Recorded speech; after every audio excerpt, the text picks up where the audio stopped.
नमस्कार, जोहार झारखंड देख रहे हैं आप। आपके साथ मैं हूं शिप्रा झा। राष्ट्रपति द्रौपदी मुर्मू अपने 3 दिवसीय दौरे पर झारखंड पहुंच गई हैं।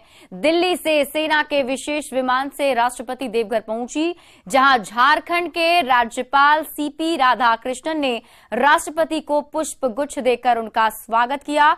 इस दौरान कानून एवं न्याय मंत्री अर्जुन राम मेघवाल, कृषि मंत्री बादल पत्रलेख, गोड्डा सांसद निशिकांत दुबे, अपर मुख्य सचिव अरुण कुमार सिंह मौजूद रहे। राष्ट्रपति द्रौपदी मुर्मू ने बाबा बैद्यनाथ मंदिर में पूजा अर्चना की। बता दें कि राष्ट्रपति बनने के बाद वे पहली बार देवघर आई हैं। राष्ट्रपति मुर्मू रांची में लगातार 2 दिनों तक विभिन्न कार्यक्रमों में शामिल होंगी। आज शाम 5 बजे रांची के धुर्वा में बनकर तैयार हुए झारखंड उच्च न्यायालय के नए भवन का उद्घाटन करेंगी। कार्यक्रम में सुप्रीम कोर्ट के मुख्य न्यायाधीश डीवाई चंद्रचूड़ और मुख्यमंत्री हेमंत सोरेन भी मौजूद रहेंगे। इस पर और अधिक जानकारी दे रहे हैं संवाददाता निरंजन। झारखंड उच्च न्यायालय के नए भवन का उद्घाटन आज राष्ट्रपति के हाथों होगा। Chief justice of India, chief justice high court Jharkhand, कानून मंत्री और हेमंत सोरेन मुख्यमंत्री यहां शिरकत करेंगे। निश्चित तौर पर जिस तरह से हाईकोर्ट भवन का नया परिसर का आज उद्घाटन करेंगे राष्ट्रपति 5 बजे, कहीं न कहीं एक जो झारखंड के को लेकर जो विकास योजनाएं हो रही है वो इसका परिचायक है। आप देख सकते हैं कि पूरी तरह से ये परिसर बन के तैयार है और आज शाम 5 बजे झारखंड की जनता को यह भवन नया समर्पित करेंगी।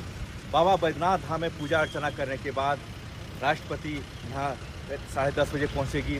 11 बजे वह बिरसा मुंडा प्रतिमा पर माल्यार्पण करेगी।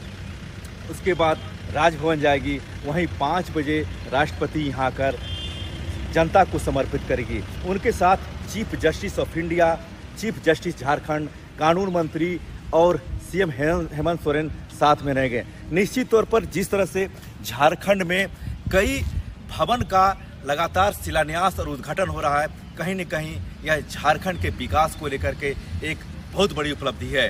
रांची से निरंजन। राष्ट्रपति द्रौपदी मुर्मू आज से 3 दिनों के झारखंड दौरे पर रहेंगी। झारखंड हाईकोर्ट के भवन के उद्घाटन समारोह में राष्ट्रपति द्रौपदी मुर्मू शामिल होंगी। उसको लेकर झारखंड हाईकोर्ट परिसर में स्टेज रिहर्सल का कार्यक्रम किया गया। इस दौरान सुरक्षा के चाक चौबंद प्रबंध देखने को मिला। राष्ट्रपति द्रौपदी मुर्मू के रांची आगमन को लेकर पुलिस ने अपनी पूरी तैयारी कर ली है। रांची पुलिस ने राष्ट्रपति की सुरक्षा के पुख्ता इंतजाम किए हैं। राष्ट्रपति की सुरक्षा में 5000 जवानों की तैनाती की गई है। राष्ट्रपति की सुरक्षा में कोई चूक ना हो, इसे देखते हुए पूरे शहर की निगरानी सीसीटीवी कैमरे से की जाएगी। इसके लिए पुलिस कंट्रोल रूम में एक टीम तैनात की गई है। राष्ट्रपति का कारकेड जिस मार्ग से गुजरेगा वहां पर 3 लेयर की सुरक्षा रहेगी। देखिए, महामहिम राष्ट्रपति महोदया के कार्यक्रम को लेकर कई दिनों से लगातार की जा रही है, जिसमें कि नए हाईकोर्ट परिसर का उद्घाटन एवं लोकार्पण भी शामिल है। इसके अलावा एक संस्थान के कॉन्वोकेशन कार्यक्रम में भी वो शामिल होंगे, जिसको लेकर के भी पूरी तैयारी की जा रही है। तो चूँकि सारे बड़े डिग्निटरीज, वीआईपीज यहाँ पर आएंगे, सभी न्यायाधीश, प्रशासनिक पदाधिकारीगण और भी बहुत महत्वपूर्ण अतिथि यहाँ पर आने हैं नए हाईकोर्ट परिसर के उद्घाटन एवं लोकार्पण कार्यक्रम में। उसको ध्यान में रखते हुए हाईकोर्ट की पूरी सुरक्षा को चाक चौबंद रखने का प्रयास किया गया है। इसको लेकर जो इनवाइटीज हैं, जिनके पास पासेस। और हमारे सहयोगी निरंजन अधिक जानकारी के साथ हमारे साथ लाइव जुड़े हुए हैं, सीधे उनका रुख कर लेते हैं। निरंजन, राष्ट्रपति के आगमन को लेकर रांची किस तरीके से तैयार है और कितने बजे रांची आगमन होना है आज राष्ट्रपति द्रौपदी मुर्मू का? देखिए, आज से कुछ देर के बाद ही राष्ट्रपति यहाँ पहुंचेंगे और एयरपोर्ट से सीधे बिरसा चौक पर भगवान बिरसा मुंडा के प्रतिमा पर माल्यार्पण करेंगी। माल्यार्पण करने के बाद वो पहुंचेगी शहीद चौक, वहाँ अल्बर्ट एक्का चौक पर वहाँ माल्यार्पण करेंगी। माल्यार्पण करने के बाद सीधे राजभवन आएगी। आपको मैं राजभवन का तस्वीर दिखा रहा हूँ और यहाँ पर आकर के यहीं से फिर वह करीब 4:45 बजे नए भवन झारखंड हाईकोर्ट का उद्घाटन करेगी और झारखंड की जनता को समर्पित करेंगी।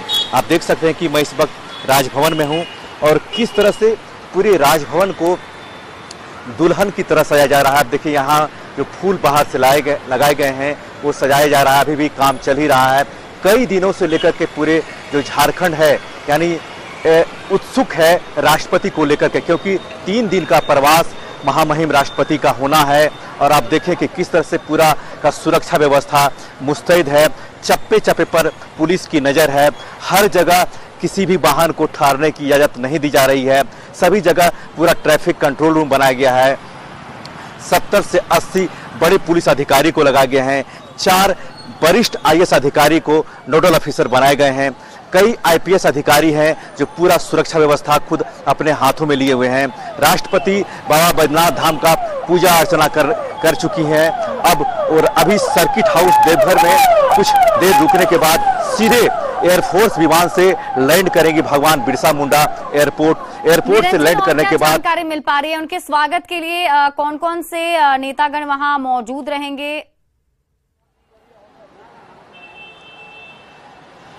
देखिए, मुख्यमंत्री हेमंत सोरेन के सभी कैबिनेट मंत्री तो रहेंगे ही, उनके साथ कानून मंत्री जो केंद्रीय कानून मंत्री हैं अर्जुन राम मेघवाल वो भी साथ आ रहे हैं।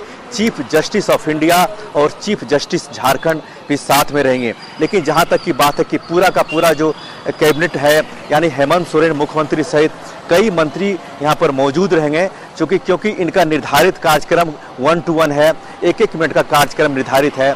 और जिस तरह से पूरे झारखंड की उत्सुकता है राष्ट्रपति को लेकर के, क्योंकि मैं आपको जो तस्वीर दिखा रहा हूँ 6 साल तक इसी भवन में वह राज्यपाल रही तत्कालीन रघुवर दास के समय में। उनका गहरा लगाव है झारखंड से, क्योंकि बगल का जो राज्य है उड़ीसा वहीं उनका घर भी है और 6 साल यहाँ गुजारी है और चप्पे चप्पे से वाकिफ है। चूंकि जब भी वो रही है राष्ट्रपति तो सभी आम आदमी के लिए भी खुला दरबार रहा है, कोई आम आदमी जा भी सकता था और मिल करके भी उनसे अपना आग्रह उन्होंने भी करता था। लेकिन पिछले दिन यानी हम बात करें 1 साल पहले भी राष्ट्रपति आई थी और भगवान बिरसा मुंडा का जो जन्मस्थली है उलीहातू, वहाँ भी उन्होंने जाकर के माल्यार्पण किया था। और लगातार राष्ट्रपति का आना कहीं न कहीं यह सुखद संजोग ही बन रहा है कि जिस तरह से पिछले जब राष्ट्रपति पदभार ग्रहण की उसका दूसरा दौरा यहाँ है, निश्चित तौर पर बहुत कम समय में राष्ट्रपति यहाँ दूसरी बार आ रही है। आपको मैं जो तस्वीर दिखा रहा हूँ सामने, ये राजभवन है और राजभवन को सजाया जा रहा है। आप देखें कि पूरा का पूरा जो पुलिस व्यवस्था यहाँ पर लगाया गया है, पारा मिलिट्री फोर्स के साथ साथ झारखंड पुलिस के अधिकारियों को भी लगाया गया है। पूरा कंट्रोल रूम 20 कंट्रोल रूम बनाया गया है, ट्रैफिक व्यवस्था पूरा। चलिए निरंजन, अब इंतजार है राष्ट्रपति द्रौपदी मुर्मू के पहुंचने का, वो तस्वीर भी दर्शकों को दिखाएंगे। बहुत बहुत शुक्रिया तमाम जानकारी के लिए। बढ़ते हैं आगे। गिरिडीह में पिछले 2-3 दिनों से बिजली व्यवस्था चरमरा गई है। 24 घंटे में महज 10 से 12 घंटे बिजली शहर में दी जा रही है, वहीं गांव में 2 से 3 घंटे बिजली मिलना मुश्किल हो जा रहा है। ऐसे में बिजली की लगातार कटौती की वजह से शहर से लेकर ग्रामीण इलाकों तक हाहाकार मचा हुआ है। और अधिक जानकारी दे रहे हैं संवाददाता एजाज अहमद। गिरिडीह जिले में बिजली के लिए हाहाकार मचा हुआ है। पिछले 2-3 दिनों से 24 घंटे में मात्र 10 से 12 घंटे की बिजली आपूर्ति की जा रही है, जिसे लेकर शहर से लेकर गांव तक बिजली की कमी की वजह से लोग काफ़ी परेशान दिख रहे हैं। आपको बता दें कि जिले में 13 प्रखंड में से जो जितने भी प्रखंड हैं उन तमाम प्रखंडों में बिजली की समस्या को लेकर ग्रामीण बहुत ही परेशान हैं, शहरवासी भी परेशान हैं, क्योंकि जिस तरह से लगातार गर्मी बढ़ रही है, इस गर्मी में बिजली की अधिक आवश्यकता होती है। खाना बनाने से लेकर कूलर, फैन और एसी तक तमाम ये जो इलेक्ट्रिकल इक्विपमेंट होते हैं ये बिजली से ही चलते हैं। ऐसे में बिजली नहीं रहने से लोगों को काफ़ी समस्याओं का सामना करना पड़ रहा है। वहीं बताया जा रहा है कि बिजली जिले में कम मात्रा में आपूर्ति की जा रही है, जितनी बिजली की आवश्यकता है उतनी बिजली आपूर्ति नहीं की जा रही, जिसके वजह से इसका सीधा लोड जो है इलेक्ट्रिकल सिस्टम पे पड़ रहा है। क्योंकि गर्मी के मौसम में इलेक्ट्रिकल इक्विपमेंट, इलेक्ट्रिकल अप्लायंस अधिक संख्या में इस्तेमाल होते हैं, जिसके वजह से लोड भी बढ़ जाता है। ऐसे में बिजली की कम इनपुट की वजह से काफ़ी परेशानियाँ झेलना पड़ रहा है। का नाम क्या हुआ चाचा? डोमन यादव। तो बिजली की जो कटौती हो रही है, इससे कितना दिक्कत हो रहा है आप लोगों को? दिक्कत होगी, एक आदमी खाए पर वहाँ भाई को एक आदमी नहीं करे, दिक्कत हो। अच्छा, और एक गर्मी है, गर्मी बढ़ गया है। हाँ पंखा नहीं चलता, बिजली से दिक्कत तो हो रहा होगा। हाँ, 1 घंटा 2 घंटा इधर आए नहीं हो आदमी वो ना करना। बिजली का क्या क्या इस्तेमाल करते हैं घर में? कुछ नहीं हुआ, खाली क्या नाम हो बाबू? विवेक कुमार आदम। कौन सा क्लास में पढ़ता है? 5 क्लास में। बिजली जो नहीं आ रही 2-3 दिनों से, कितना दिक्कत हो रहा है? होमवर्क नहीं कर पाते हैं, सुबह ही करना पड़ता है। रात को नहीं पढ़ पा रहा है? नहीं। अच्छा, तो बिजली नहीं रहने की वजह से और क्या क्या दिक्कत हो रहा है? खाना नहीं बन पाता है। पंखा उंखा भी गर्म लगता है रात को ना? हाँ। अच्छा, क्या कहना चाहता है? वह कहना चाहते हैं कि लाइन रहना जरूरी चाहिए। वहीं आपको बता दें कि लगातार जो बिजली की समस्या है उसे लेकर के विरोध प्रदर्शन भी जिले भर में किया जा रहा है। लोगों का कहना है कि सरकार को इस मामले पर ध्यान देना चाहिए, क्योंकि महीने में बिजली के बिल तो ले लिए जाते हैं, लेकिन महज 10 से 12 घंटा बिजली जिले में दिया जा रहा है, जिससे लोगों को काफ़ी दिक्कतों का सामना करना पड़ रहा है। गिरिडीह से न्यूज़ 18 के लिए मैं एजाज अहमद। झारखंड में नगर निकाय चुनाव को लेकर सियासत शुरू हो गई है। विपक्ष नगर निकाय चुनाव को लेकर लगातार हेमंत सरकार को घेरने में जुटा है, तो सत्ताधारी दल इस मामले में कानूनी अड़ंगा लगाने वालों पर ठीकरा फोड़ने में जुट गए हैं।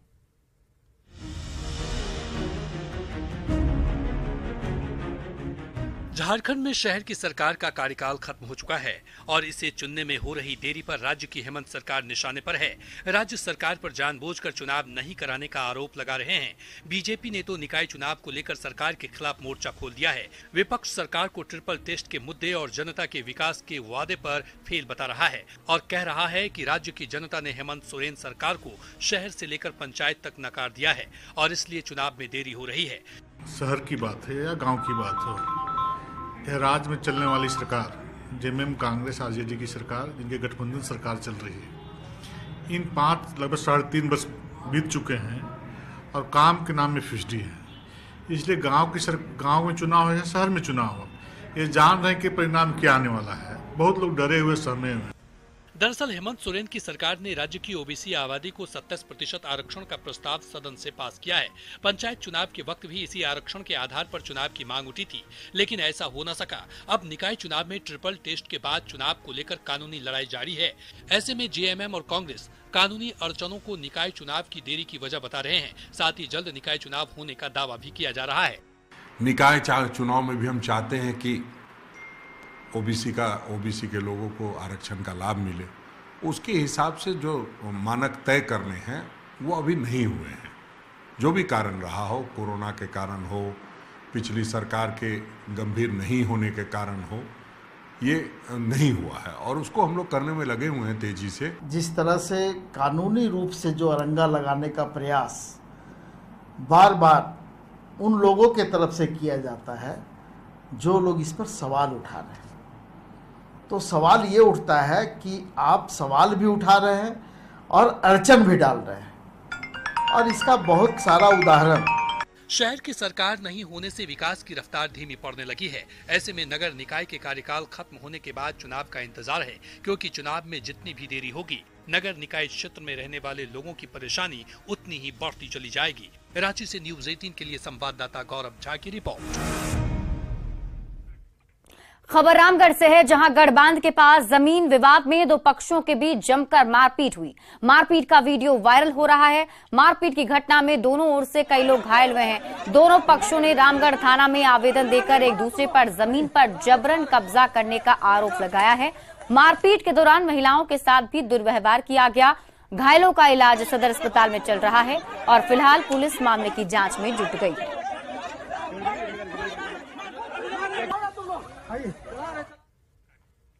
हजारीबाग पुलिस ने बड़कागांव में ऋत्विक कंपनी के कोऑर्डिनेटर की हत्या का खुलासा कर दिया है। शरद बाबू की गोली मारकर हत्या कर दी गई थी। इस मामले में पुलिस ने 2 और आरोपी को गिरफ्तार किया है। अमन साहू गैंग ने इस पूरी घटना को अंजाम दिया था। अमन साहू ने कोलकाता की जेल से इस पूरे घटना का प्लान बनाया, फिर अपने गुर्गों से अंजाम दिलवाया। पुलिस ने हत्याकांड मामले में अब तक 4 लोगों को गिरफ्तार किया है। 9 मई 2023 को बड़कागांव में ऋत्विक कंपनी के प्रोजेक्ट कोऑर्डिनेटर श्री शरद कुमार की गोली मारकर के हत्या की गई थी, जिसमें पुलिस के एक बॉडीगार्ड भी गंभीर रूप से जख्मी हुए थे। उसी घटना का हम लोगों ने कुछ दिन पूर्व ही उद्भेदन किया था। उसी के कड़ी में आज ये दूसरी बार हम 2 लोगों को गिरफ्तार अभी कर रहे हैं, जिसमें मुख्य रूप से जयमंगल मिश्रा और मोहम्मद जाहिद अंसारी उर्फ टैक्सी, इन 2 लोगों को आज हम लोगों ने गिरफ्तार किया है। खबर गुमला से है, जहां घाघरा प्रखंड क्षेत्र के तुसगांव के दली सलामी दिरगांव सहित पूरे इलाके के जंगल में असामाजिक तत्वों के आग लगा देने से काफी परेशानी हो रही है। सैकड़ों की संख्या में छोटे छोटे जीव जंतु और पेड़ पौधे सभी जलकर नष्ट हो रहे हैं। वन विभाग के बार बार जागरूकता अभियान चलाने के बावजूद असामाजिक तत्व बाज नहीं आ रहे।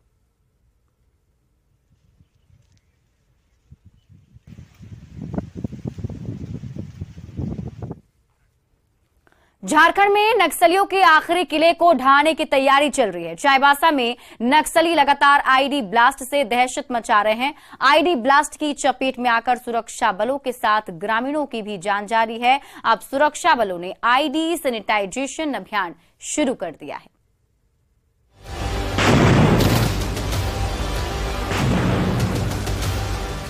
चाईबासा नक्सलियों का आखिरी किला बन चुका है। नक्सली यहां लगातार सुरक्षा बलों के लिए चुनौतियों का सबब बने हुए हैं। नक्सलियों की रोज नई प्लानिंग और रणनीति से हालात मुश्किल हो रहे हैं। यही वजह है कि चाईबासा में नक्सल विरोधी ऑपरेशन शुरू होने के बाद अब तक 22 जवान घायल हो चुके हैं। सभी जवान आईईडी ब्लास्ट में घायल हुए हैं। ऐसे में अब इलाके में आईईडी सैनिटाइजेशन का काम शुरू हो गया है। सीआरपीएफ के द्वारा उस पर कार्रवाई की जा रही है।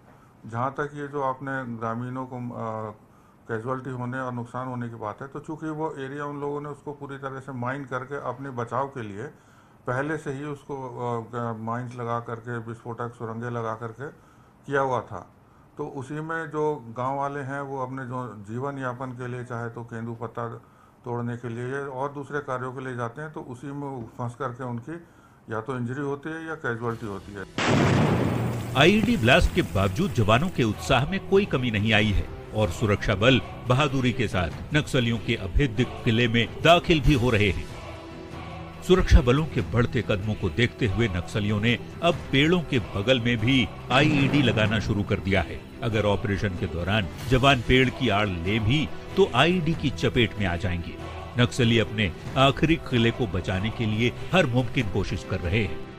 तो अब जितने भी हम लोगों की कार्रवाई है उसमें भी उसके ऊपर काम चल रहा है। धीरे धीरे उसको भी, उस एरिया को भी साफ करने का कार्रवाई वहां पर जारी है। चाईबासा में जवानों के साथ आम ग्रामीणों को भी नुकसान उठाना पड़ रहा है। आईईडी ब्लास्ट की दहशत से ग्रामीण जंगलों में दाखिल नहीं हो पा रहे। इस साल आईईडी की चपेट में आकर 8 ग्रामीणों की भी मौत हो चुकी है। नक्सली खुद को सुरक्षित रखने के लिए ग्रामीणों को निशाना बनाने से नहीं चूक रहे। ऐसे में अब सुरक्षा बल आईईडी रिकवरी को प्राथमिकता दे रहे हैं ताकि जान माल के नुकसान से बचा जा सके। रांची से न्यूज 18 के लिए ओम प्रकाश की रिपोर्ट। झारखंड में पंचायत सचिवालय में कार्यरत कर्मियों के लिए रोस्टर तैयार किए जा रहे हैं। मुख्य सचिव सुखदेव सिंह के आदेश पर राज्य के सभी 24 जिलों के डीसी को रोस्टर तैयार करने का निर्देश दिया गया है। पंचायती राज विभाग की निदेशक निशा उरांव ने कहा कि अब हर हाल में पंचायत सचिवालय में कार्यरत कर्मियों को समय पर कार्यालय में उपस्थित रहना होगा। पंचायत सचिवालय में गैर हाजिर रहने वाले कर्मियों के खिलाफ विभागीय कार्रवाई भी होगी। पंचायत सचिवालय के रोजाना खोलने और कर्मियों के रहने से गांव के लोगों को के काम सही समय पर हो पाएंगे।